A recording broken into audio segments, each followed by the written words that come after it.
You're listening to an Airwave Media Podcast. Your burger is served, and this is our finest Pepsi Zero Sugar. Its sweet profile perfectly balances the savory notes of your burger. That is one perfect combination. Burgers deserve Pepsi. This episode is brought to you by LifeLock. Between two-factor authentication, strong passwords, and a VPN, you try to be in control of how your info is protected. But many other places also have it, and they might not be as careful. That's why LifeLock monitors hundreds of millions of data points a second for threats. If your identity is stolen, they'll fix it, guaranteed, or your money back. Save up to 40% your first year. Visit lifelock.com/podcast for 40% off. Terms apply.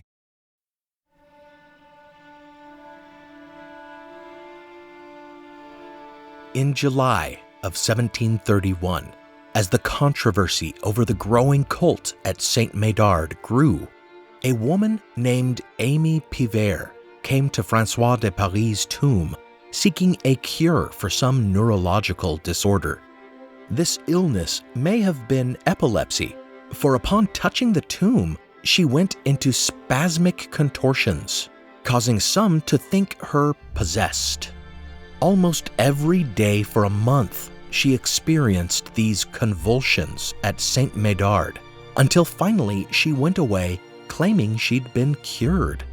2 weeks later, some other women appeared to convulse at the tomb and then claimed to have been healed, one of them asserting that she had regained the powers of speech and hearing after the experience.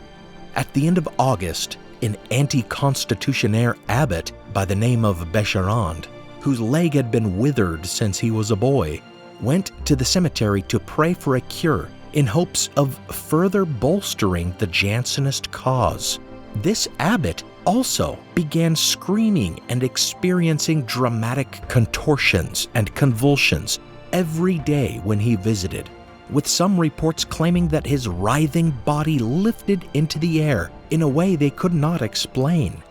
He would shout that different parts of his body were in pain, and the cult's adherents would rub dirt from de Pâris' grave onto those places, which somehow relieved his suffering. This went on for weeks, with the police that were present to keep the peace describing his displays as scandalous and terrifying in their reports. Jansenist doctors, who had been present for some time to record any miracles at the cemetery, examined him regularly and claimed his atrophied leg was much improved, while critics of the cult pointed out that he still couldn't walk on it, suggesting he was faking the entire thing. Soon, though, these convulsions began to spread as though contagious, whether through the power of suggestion or for reasons we have previously seen suggested to explain the dancing plague, like the consumption of tainted bread, or as some suggested at the time because of quote-unquote hysteria, or even, quote, erotic vapors, end quote. As the ecclesiastical and political controversy continued to swirl around the cult, the occurrences at François de Pâris' tomb began to change, and certainly in a metaphorical sense, these convulsions truly were contagious, for from them originated great tremors that would shake up not only the cult members and their Jansenist supporters, but the Gallican Church, the sovereign court, and the entire Ancien Regime of pre-revolutionary France. This is Historical Blindness. I am Nathaniel Lloyd, and as I kneel here at this thaumaturge's tomb, I'm beginning to feel my limbs twitching. Have I been kneeling for too long? Or is it a strange new kind of miracle?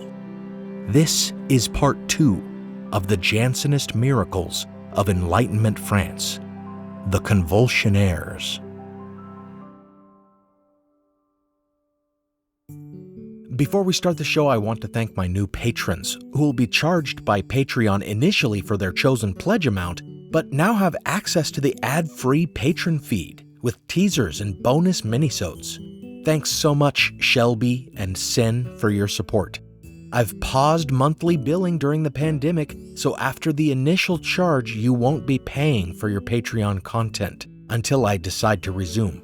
So right now is a great time to pledge and get access to ad-free episodes and exclusive stories like my recent Patreon release about the fraudulent Messiah Sabbatai Zivi and his false prophet, the mystic Nathan of Gaza.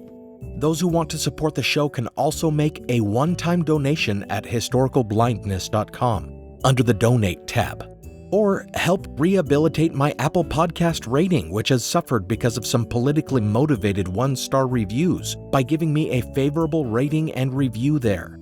Any support is appreciated. Thanks for listening. On to the episode.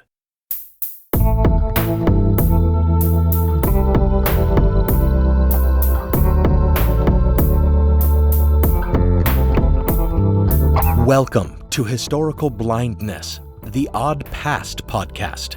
In part 2 of this series on miracles in the High Enlightenment, we're getting into the truly odd part of this story, as the observances at the tomb of François de Pâris take on a peculiar new aspect.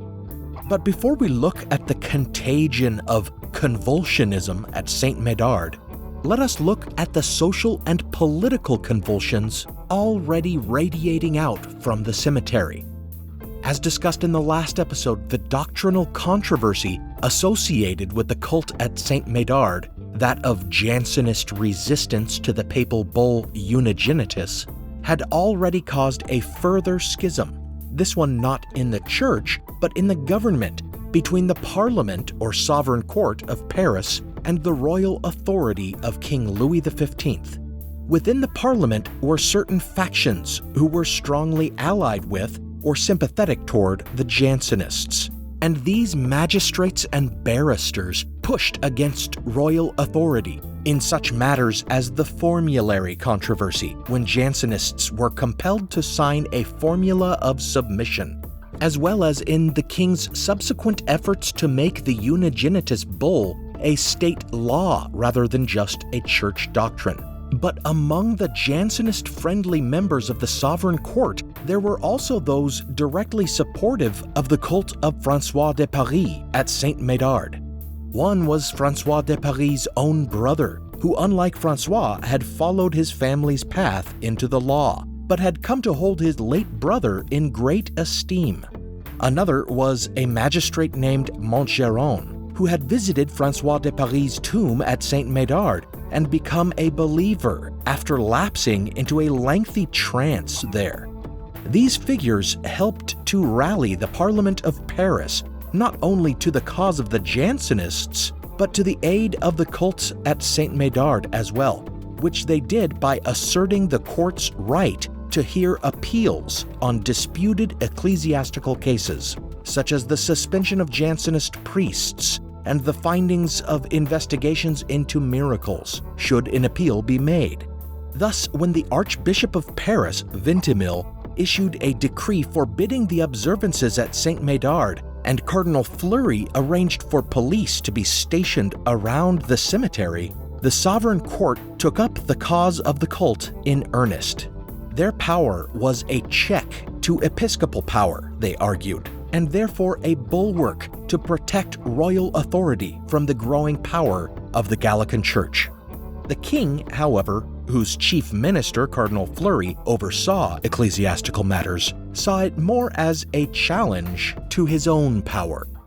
Add to this further pressure from Rome, where Pope Clement XII had expressed dissatisfaction with the king's inability to crush this schismatic cult, ordered a certain biography of François de Pâris to be burned in the streets, and declared all the miracles attributed to him false.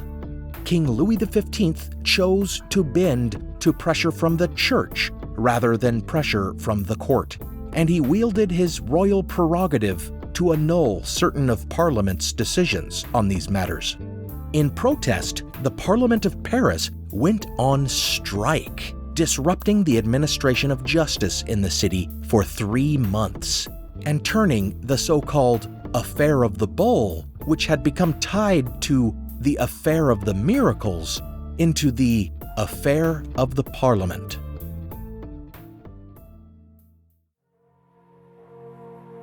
Meanwhile, the miracles at Saint Médard had begun to be overshadowed by the strange convulsionism occurring at the cemetery. And Cardinal Fleury, perhaps thinking it best to act while the sovereign court was on strike, ordered the lieutenant of police in Paris, one Monsieur Hérault, to investigate. Hérault had already undertaken an investigation of the miraculous cures for Fleury, finding most of them to have been only a temporary remission of symptoms followed by a relapse, and declaring others to be outright Jansenist frauds.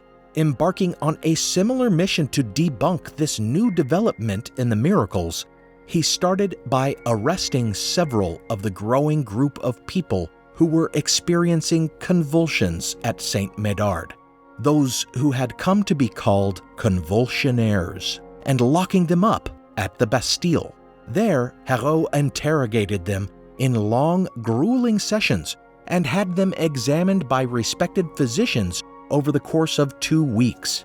Among those examined were one Pierre Martin Gantier, who under duress confessed that he consciously made himself have these convulsions and demonstrated them on command, making his limbs stiff and then shaking them and contorting himself into a variety of postures.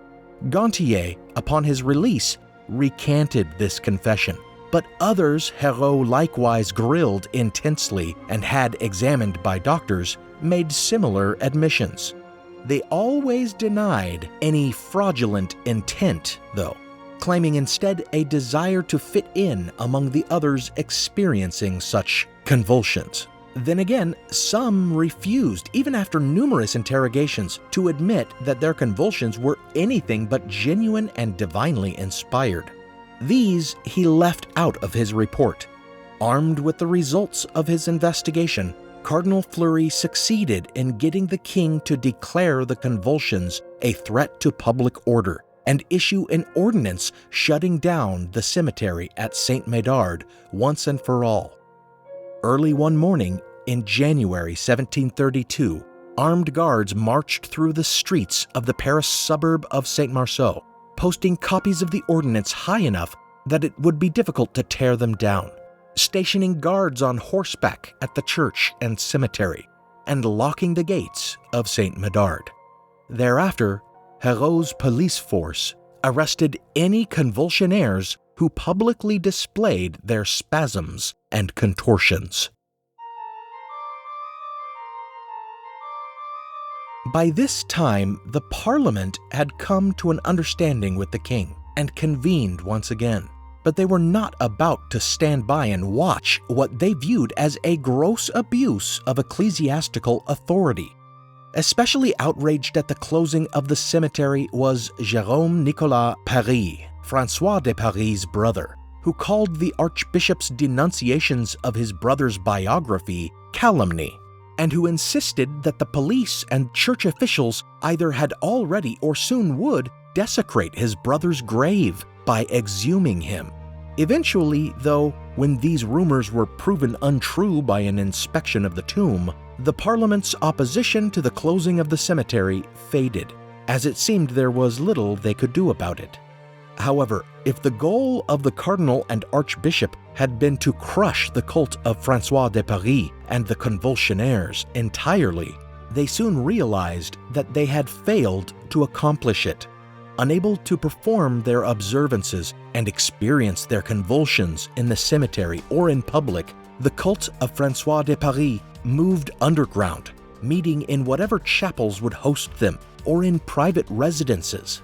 To avoid arrest, they were forced to become something of a secret society, addressing each other using code names, gaining entrance to their secret sessions with passwords. At these sessions, which often lacked any kind of clergy to lead them, a spirit of egalitarianism developed, with lay people delivering extemporaneous sermons to the rich and poor alike, among men and women, none of whom held any position of power over any other. As before, they carried relics of François de Pâris and dirt from his grave at Saint Médard in an effort to bring the presence of their unofficial saint into their sessions. And also, as before, through appeals for his intercession, miraculous cures were reported, often accompanied by convulsions. Indeed, it was only the ability to experience convulsions that seems to have afforded any status among the group.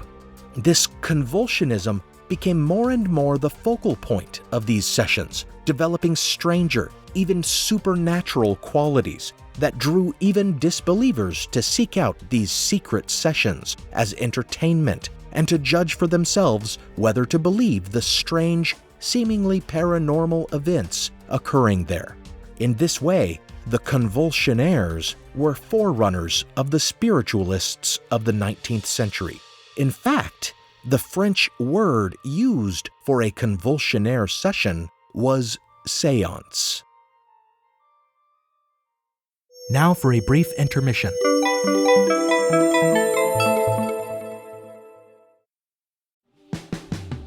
Every summer, I'm careful to avoid getting burned. My summer plans always include applying sunscreen so I can attend barbecues and protests without worrying about getting scorched. And when I make my plans by making phone calls, I also don't want to get burned by an outrageous wireless bill. That's why I switched to a Mint Mobile plan and saved enough to take a summer vacation.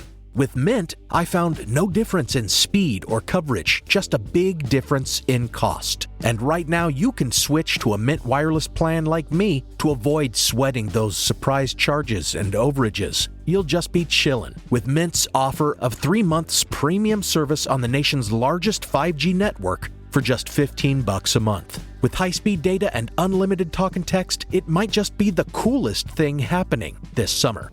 This year, skip breaking a sweat and breaking the bank. Get this new customer offer and your 3-month unlimited wireless plan for just $15 a month at mintmobile.com/blindness. That's mintmobile.com/blindness. Upfront payment of $45 required, equivalent to $15 a month. Limited time new customer offer for first 3 months only. Speeds may slow above 35 gigabytes on unlimited plan. Taxes and fees extra. See Mint Mobile for details. As listeners of Historical Blindness, you're no strangers to the fact that history is a lens through which we can better understand the present. Or as Shakespeare put it, what's past is prologue. History is the indispensable context without which we cannot hope to truly understand current events. You understand that, and so do the creators of the American Scandal podcast. Every season, they immerse listeners in the biggest controversies in U.S. history, helping us understand America's dark side and learn from its troubled past. Its latest season, Ruby Ridge Standoff, delves into an incident that sowed the seeds for the rise of the modern radical right. It transports you to 1992, where in a remote corner of Idaho, federal law enforcement surround a small cabin.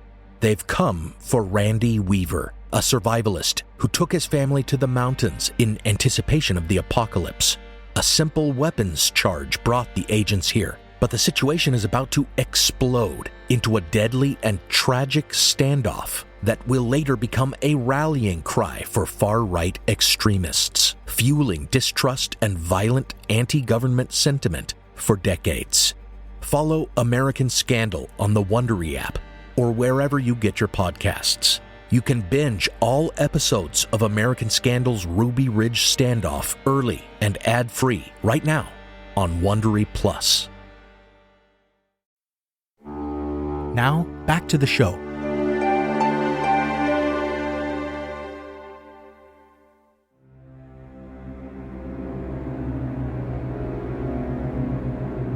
As the seances of the Convulsionnaires gradually changed in character, the convulsions became more important in themselves, not as a medium through which miracles were performed, but as a kind of divine communication to the sect. More and more, those experiencing the convulsions appeared to or claimed to experience great pain from them, and then to indicate through gestures that they required some physical relief from others present. in the form of some kind of bodily contact. This could be seen as an evolution from the earliest convulsions of Bécharand, who asked that dirt from François de Pâris' grave be rubbed on parts of his body. But among the convulsionnaires, this was taken to extremes. It was declared that they required injury to be done to them in order to achieve this secours, or relief. So convulsionnaires, many of them young women contorting themselves into indiscreet and even lewd positions, would be struck violently upon their bodies and appeared to gain physical pleasure from it. These blows eventually became known as petits secours, or small relief, for soon they graduated to grands secours, or even secours meurtriers, murderous relief. These convulsing women would be mercilessly beaten with blunt weapons, trampled upon, stuck with pens, and even stabbed with knives and swords. At the utmost extreme, it became rather common for convulsionnaires to be actually crucified before astonished audiences at their seances. And what's more astonishing, it was said that not only did they derive relief or even ecstasy from these acts of violence, but they were said to have come through them unscathed, unbloodied, and without a bruise or any other mark. It was said that while convulsing, their bodies became invulnerable to harm, their skin impenetrable to blades.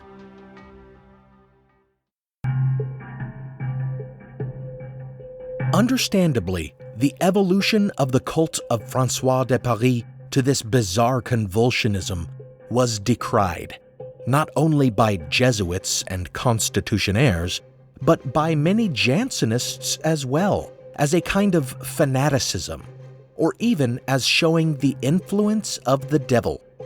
First, these seances had a definite element of eroticism, with the contorting young females moaning in pleasure upon being slapped and struck. But the crucifixions made it even harder to justify, and sometimes during seances, convulsionnaires would feel compelled to commit blasphemies, like trampling on the Bible. However, many Jansenists were not ready to give up on the convulsionnaires, arguing that these acts represented a kind of tableau vivant, or living picture, that just needed interpretation to understand its symbolism. In this way, the crucifixions were said to be reenactments of Christ's sacrifice, or metaphorically, it asserted that the painful convulsions represented the evil and the corruption in the Church, specifically related to the papal bull Unigenitus, of course, and the secours, their violent relief, stood for the suffering that those faithful to true religion, the Jansenists, had to endure for the Church to be redeemed.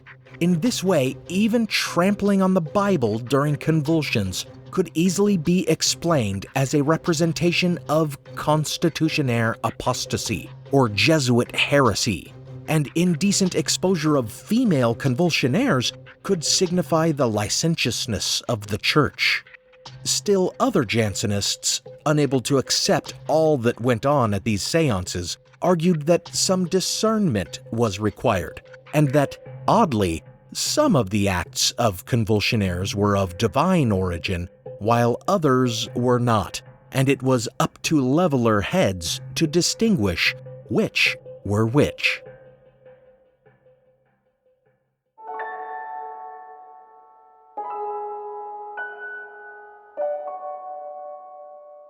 So, what exactly is a modern rational mind to think of the convulsionnaires? Really, any view we might take of them was already entertained by some Enlightenment thinker of the day. What they may have called quote-unquote hysteria, we would otherwise consider a mass delusion or a mania, encouraged by the power of suggestion and the desire to be part of a crowd and a shared experience. There is also the idea that some of these people suffered from genuine convulsions because of epilepsy, or even that many of them did.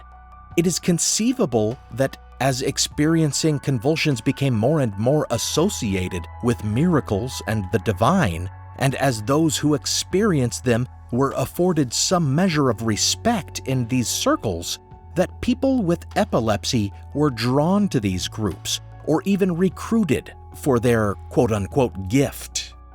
As for their supposed invulnerability, this may have been a kind of parlor trick.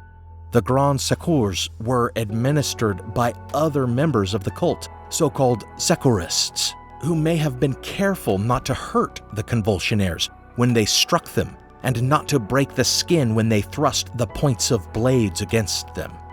It may have been more of a show after all, like televised wrestling, or more similar like the seances of 19th century spiritualists. Other supernatural claims that were made about the convulsionnaires, such as that they exhibited clairvoyance or spoke in tongues, or delivered elaborate sermons beyond their intellectual capability, could be as easily explained as many spiritualist tricks.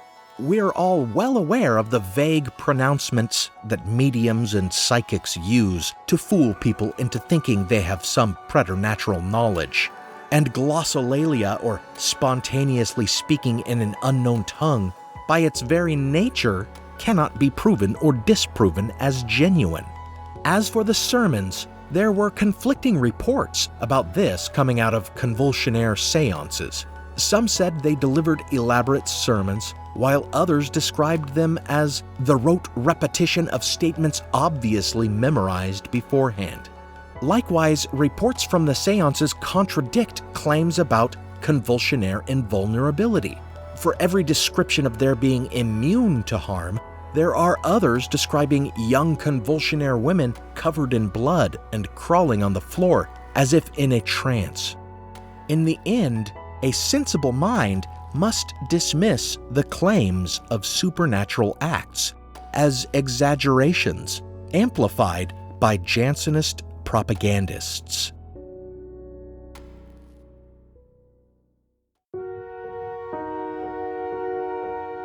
Among those Jansenists bent on legitimizing the convulsionnaires in order not to lose the cult of François de Pâris as their principal claim to legitimacy and doctrinal truth in the schism, there were some who tended toward millenarianism, the end-times philosophy that the current state of things would soon pass away, ushering in a 1,000-year golden age for the Church.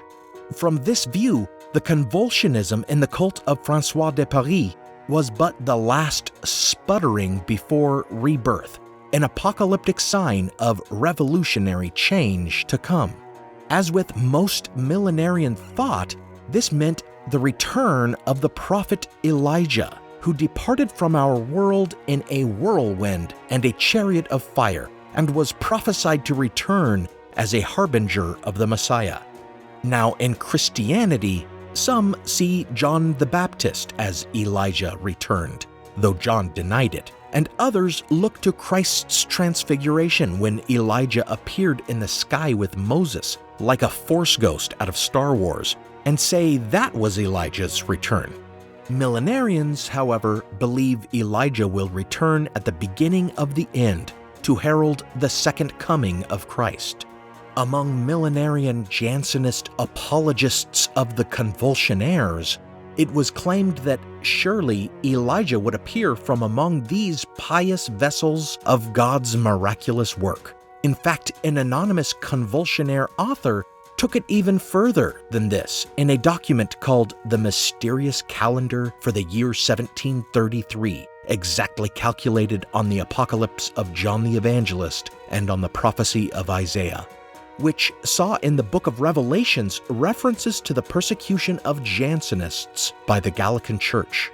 This work asserted that Louis XV was actually the Antichrist himself, for his name in Latin, Ludovicus, when translated into Roman numerals, added up to the number of the beast, 666, and through a couple similarly dubious proofs, settled on 1733 as the beginning of the end of the world.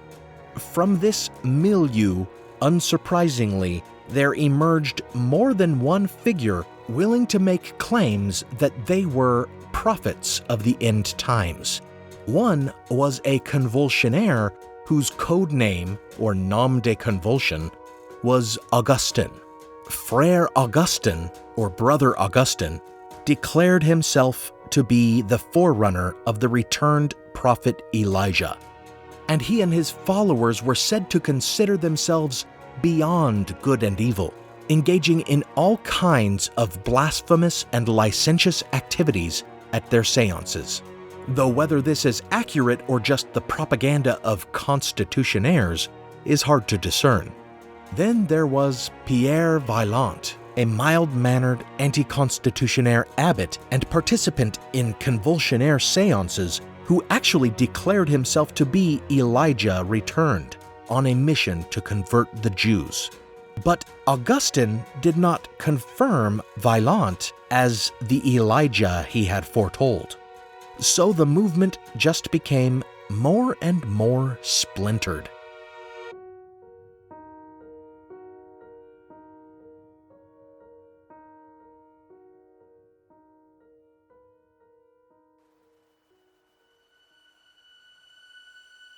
In the end, this is a story of schism upon schism, with one sect rising only to have another sect born from its midst: the Jansenists, the anti-constitutionnaires, the cult of François de Pâris, the convulsionnaires, the millenarians, the so-called Augustinists and Vaillantists. And these are just to name a few. I've actually simplified matters in this series, choosing not to define certain groups or movements like the appellants, the figurists, and the discernants, just to try to make it more accessible. As this became more and more complicated, each group came to represent or contain some element that its predecessor could not stomach.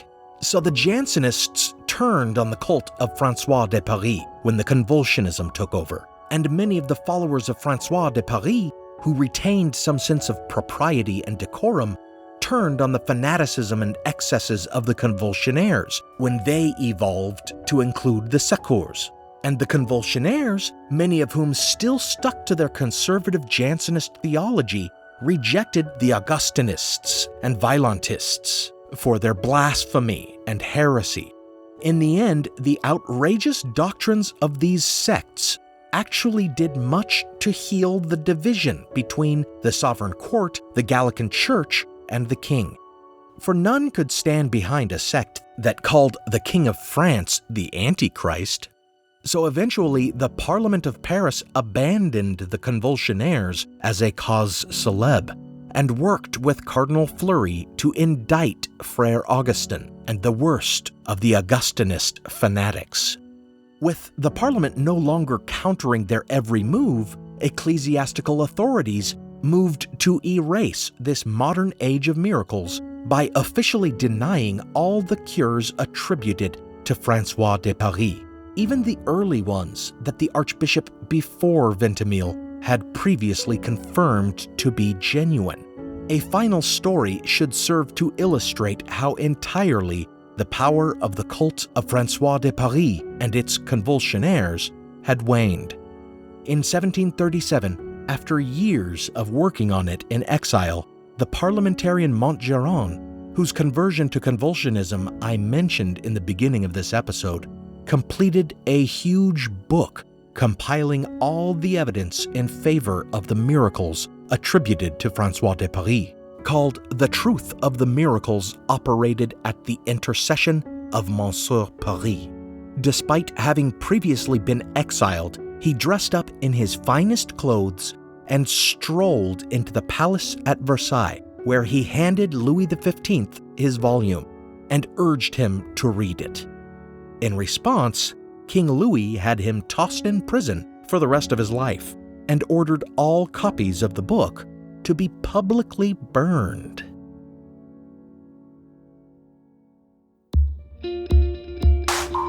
Now, this is not to say that the convulsionism of the followers of François de Pâris disappeared overnight.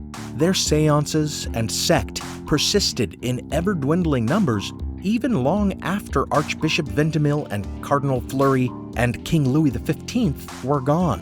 And it is completely reasonable to consider this entire affair as having made a definite contribution to not only the eventual French Revolution, but also to the emergence of Enlightenment thought and the modern world. While for the most part the cult at Saint Médard never expressed any revolutionary sentiment, the ecclesiastical and political struggles they exacerbated certainly seem to have weakened royal authority over the parliament, and likewise, parliamentary resistance to ecclesiastical authority created concrete rifts in the marriage of church and state. Additionally, the fact that the church and the sovereign court and the power of the throne all were forced to struggle with a group of pious commoners, and that even despite the exercise of power to destroy them, they persisted in secret, creating their own egalitarian religious organizations, speaks to the tendency in France at the time toward democratic ideals. Furthermore, and ironically, though this was a modern age of miracles, in the long run it had the counterintuitive effect of reducing the importance of miracles in the church.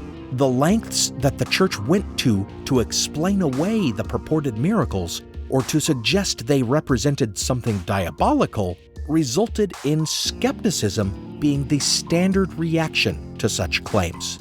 More than this, the fanaticism that appeared during this affair encouraged the philosophes of the French High Enlightenment in their attacks on religion and claims of the supernatural, helping to usher in the modern age of rationalism and materialism.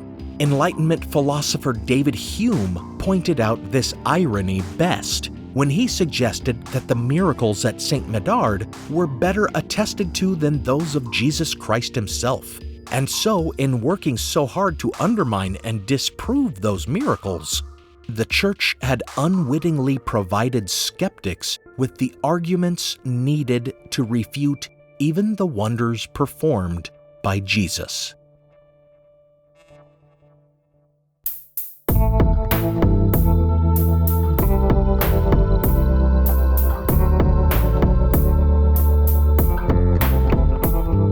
Thanks for listening to Historical Blindness. Special thanks go out to my partner patrons, Joe, Jacob, Robert, Diane, and Marina. Thanks for following me underground during these dangerous times. Some music on this episode was provided by Alex Kish.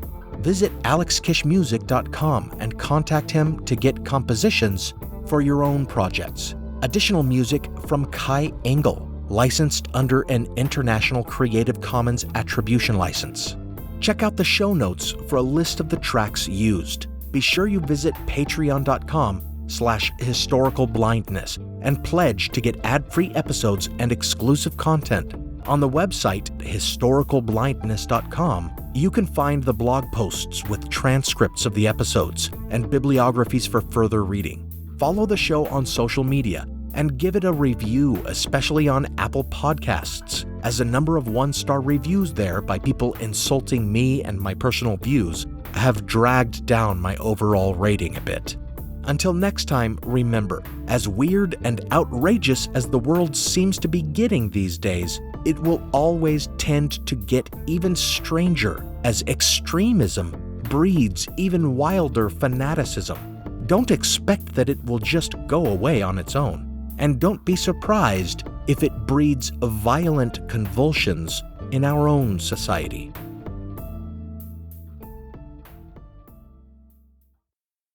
What does Sputnik have to do with student loans? How did a set of trembling hands end the Soviet Union? How did inflation kill moon bases? And how did a former president decide to run for a second non-consecutive term? These are among the topics we deal with on the My History Can Beat Up Your Politics podcast. We tell stories of history that relate to today's news events. Give a listen.